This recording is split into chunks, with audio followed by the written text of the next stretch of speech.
In today's video, I'm going to teach you how to check your Amazon gift card balance. Whether you've received a gift card for a special occasion, or just want to keep track of your spending, knowing your balance is crucial.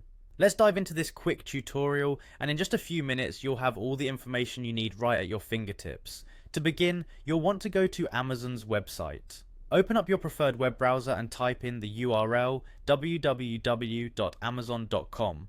Once the page loads, direct your attention to the top right corner of the screen where you'll see the sign in button. Click on that to initiate the login process. If you're already logged into your account, you can skip the next few steps. For those who aren't logged in, after clicking sign in, you will be prompted to enter your email address.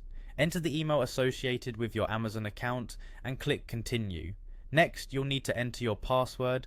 This step is essential to ensure your account's security, so double check that you're entering the correct password. After typing it in, click sign in.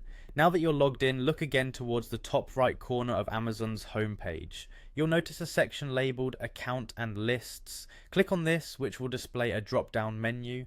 From here, you'll want to select the option that says account. This will take you to your account details page. On this new page, locate and click on the gift cards option. You might have to scroll down a little to find it, but it's worth the search. By doing so, you'll access everything related to your gift cards in one place. Next, you'll see an option that reads View Gift Card Balance and Activity. Click on it to proceed. At this point, Amazon will display your current gift card balance as well as any recent transactions you've made using your gift card. It's a great way to keep tabs on how much you've spent and how much you have left. This transparent view into your gift card activity can be handy, especially if you're budgeting or planning future purchases. And that's all there is to it, just a few simple clicks and you have a full view of your Amazon gift card balance and history. I hope you found this guide helpful. Don't forget to bookmark Amazon's page for easy access the next time you need to check your balance. Thanks for watching and happy shopping.